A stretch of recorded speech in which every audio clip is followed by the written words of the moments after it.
Welcome back. It is Sunday, December 15th in the NBA. My three best bets are on the way.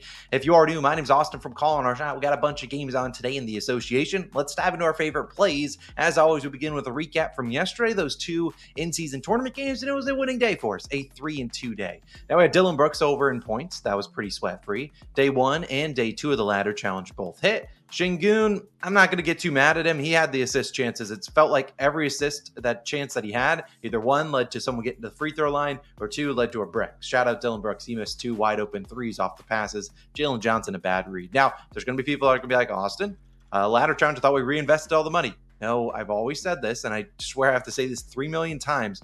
We treat the ladder like a normal play. So the best bet in this video, I actually have a parlay in this video, a same game parlay, a prop, all those things. We play normally for 1 unit, maybe 2 units, depending on the play.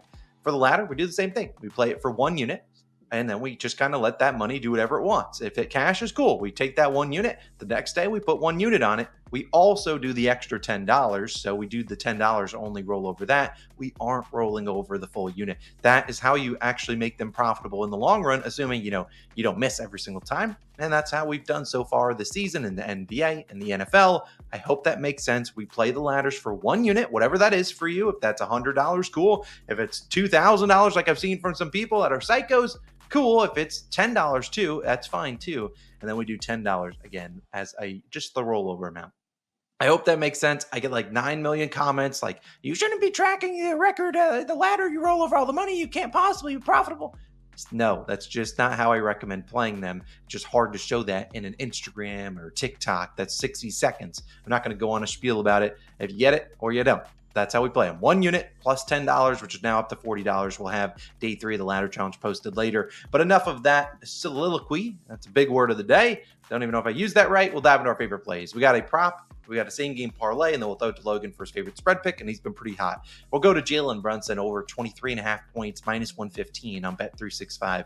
Brunson, you guys know it. He's a system play. When we see Brunson have a bad game, I'm normally pretty focused on trying to back him. And boy, did he have a bad game against the Hawks. 14 points, really only at 8 points. He started to turn it on when the game was kind of getting out of hand. 5 of 15 shooting. If you know anything about Brunson, when he plays pretty poorly, you normally expect him to bounce back the next game. And in fact, he's had 2 straight, not great games, under in 2 straight. Has he gone under in 3 straight this season? No, knock on wood, he has not. I think he bounces back tonight. And it's not a terrible matchup against the Orlando Magic. Now, the Magic are a very good defensive team, but they do struggle a little bit in certain areas where Brunson can pick them apart. He scores 33% of his points in the pick and roll as the ball handler. The Magic rank 22nd defensively, so a bottom 10 unit defending the pick and roll, but the Magic rank 3rd versus spot-up shooting. So they are a very good team at taking away those 3-pointers, and they make your one-on-one, your guy go one-on-one against them. And for the guy for the Knicks is Jalen Brunson. So sure, you might see some decent games from these supporting cast, but it should be Brunson doing the majority of the work. And then we kind of banked on that in the first matchup against these two teams just, a few, maybe 10 days ago. That was that in-season tournament game. Brunson only scored 21 points. What happened? Well, he didn't play in the fourth quarter due to a blowout. He only scored 8 points in the first half because his teammates, Cat had 23, Bridges 19, Anunoby 18, McBride 18, and even Hart had 11. So again, I believe all of Hart's 11 were in the first half. So look, if all the supporting cast for the Knicks is going to show up, I don't think Brunson scores 25 points like we need him to do today, but I don't see those guys showing up that consistently. And no one could miss on the Knicks. And it was basically Brunson just like, I'm not going to, you guys are all on a heater. Why am I going to go out there and take the ball away from you? I mean, that's basically what happened. He scored 8 points in the first quarter, I believe. None in the second, none in the third. Or not none in the third, none in the fourth, because he didn't play in the fourth quarter. So 2 full quarters without any points. I don't see that being the case tonight. He's played pretty well against Orlando his last 5 games against them. 25, 20, 33, 26, and 21 points. So over in 3 of those 5. The 2 games he went under, one of them he shot 4 for 15. The other one he only played 27 minutes. And obviously one of those games he played 29 minutes actually and hit the over. So again, I think this is a game we see that's pretty tight. The Magic are 10-0. They're the only undefeated team remaining at home. So they've been a really good home team. They really show up at home. So if the Knicks are losing this game, which wouldn't shock me at all, Brunson will play even more minutes. I really like this spot for him. I know KCP and Jalen Suggs are both very good defenders, but again, where they struggle is letting guys get to the free throw line, and also if screens are coming, it's hard to get over those screens. So if Jalen Brunson gets you on his back, pause. He'll be able to make some shots. Let's keep moving. I really like his over in points, though. You guys know we like Brunson. He's a COS Hall of Famer. I think he bounces back tonight on the road in Orlando. Should be a tight game.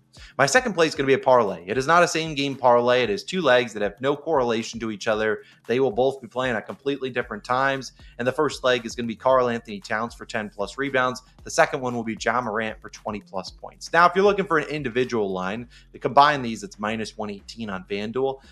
I like this little play here. I think it's got a good shot.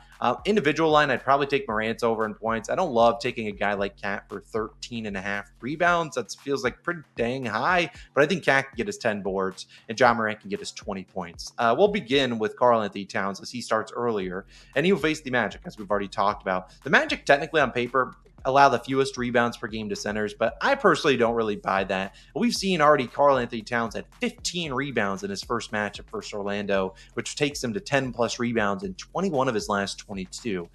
You could say, Austin, why aren't you just taking the double-double? Look, you can, but the difference between the odds was minus 118 to like minus 113. You can. I just don't see a lot of value adding the points in there. I think Cat scores 10, obviously, today, but I just don't know if the Magic are as good against centers as their numbers indicate. We've seen guys like Miles Turner already hit this rebounds prop against them 10 plus, and he doesn't even grab rebounds. I think their numbers are heavily deflated by guys like Brook Lopez that you count as a center, or a guy like Jaren Jackson Jr. too. I just don't really buy that. I think this is a spot where you're going to see Cat continue to grab the boards, given what he has to do defensively. He's guarding Goga Badante, who doesn't have an outside shot. Maybe Wendell Carter Jr., maybe Mo Wagner in the second unit. But again, it's not a lot of guys that are being too aggressive. So Karl-Anthony Towns should be down there just corralling the boards. He's the number one rebounder on the Knicks. He's one of the best rebounders in the NBA. And even if it is a tougher matchup than normal, I still think he easily gets it done. I mean, he had 15 in that first game versus Orlando. And the Knicks didn't even have 40 rebounds as a team. I forget their numbers. I think they were at like 39 or something like that. So I think he grabs the boards. And I think that was even a game. Josh Hart had like 13. So look, I think this is a good spot for Cat. What I love about him is even in a blowout, he's getting in there. Tom Thibodeau will play him. He starts the second and the fourth quarter. So he is getting in there and getting active. And then hopefully this comes down to Ja Morant to score 20 points. He's played pretty well against the Lakers, 25 points per game in his last 9 versus them. 20 plus in 7 of 9, had a couple close misses. That included 20 points in only 24 minutes earlier this season on 7 of 17. I believe that was a game Ja Morant might have gotten teed up. He was pretty pissed about the officiating after the game. If I'm not mistaken, I just don't think he was getting any calls, which kind of shows he shot 7 for 17.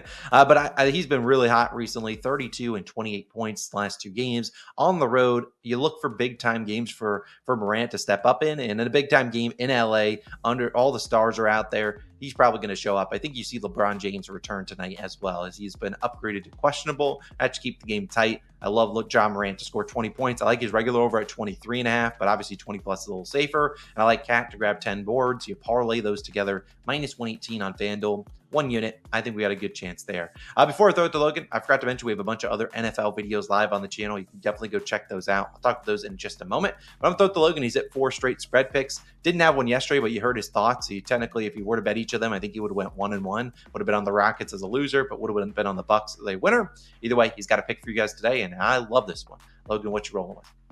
No official pick for me yesterday, but I have an official pick today, and we're hoping to keep that little heater we got going with the spreads. And today I'm taking the Pelicans plus 7.5, minus 110 odds on ESPN Bet is currently your best value there. And we just backed the Pacers, but now we're fading them, little snap there, and we're getting all the key numbers with the Pelicans, which is, again, why I like it. If you're betting NBA, you got to look into those key numbers sometimes, and I think this is definitely a Pelican spot. The Pelicans have played the Pacers twice this season and won in early November, lost by 4 in Indy late in November. In that first matchup, they did have Zion and Ingram. Didn't have some of the other guys, though. There's not a whole lot of lineup continuity in those 2 matchups where they covered the number in both, might I say. There wasn't Zion, Ingram, or Murray in that most recent 4-point loss. Starting lineup looked kind of nasty. I'm not going to lie to you there. But they still, again, only lost by 4, and that was in Indy. I'm very optimistic they can keep this game competitive, keep this game maybe a tight two possession game. that's definitely not out of the realm of possibilities. The Pelicans have kept it within the number in both matchups. I don't really see any deviation with that today, even on a 3-game losing streak. I do think this is a buy low spot for the Pelicans. Again, when you're not winning consistently, the books might toss out a favorable number for you. I think this is one of those situations. I think they're a better team than how they've played most of the season. And with Herb Jones back, the perimeter defense against Indy is a strong unit. Murphy, Jones, and Murray, those are above average defenders. And I think they really do get the job done. I think they force Indy into some tough looks. And Indy is one of those teams that rely on high percentage looks. If they're not getting those to fall, I think we're in a very good position. The Pacers are also a bad rebounding team, whereas the Pelicans are above average. This could lead to some second chance points and allow them to really hang into this game. Again, Pelicans, they're not a sexy team on paper. They've underperformed a lot of the season, if you ask me. But it's not like that Pacers defense is elite. 25th in defensive rating. To cover a 7.5 point spread, you're going to have to get some stops. And I don't really see the stops consistently coming for Indiana. Yes, we backed them last time. Yes, we backed them in the underdog role. But here they are laying a ton of points at home. Give me the Pelicans in this spot. I do think that's a really good spot for us today. Hopefully we can continue that little spread here we got going on. Austin, run it back to you, though. I really like that Pelicans pick. I was trying to find a Pelican to play, like a prop, but all their lines are very inflated, given it is the Pacers, so you do expect that. But I think those guys show up, and look, the Pacers, you got to fade them off good games. Sure, they're at home where they've been better, but still, I don't mind fading them at all. Give us the Pelicans earlier game, plus 7.5. Love that spot. Finally, that's all I got. Those are our 3 picks. We have, obviously, Jalen Brunson's over. The Cat, 10 rebounds, and Morant, 20-plus parlay. We got Pelicans for a half unit at just plus 7.5. We have a lot of units tied up in the NFL today, so if you want to go check out those videos, I'll link the 2 with all of our plays. We have a 2-unit play. We have a 1.5 unit play. A lot of action, so go check out those plays in those videos. Have a great Sunday, and we'll see you guys back on Monday with some more picks. See you guys then. Peace.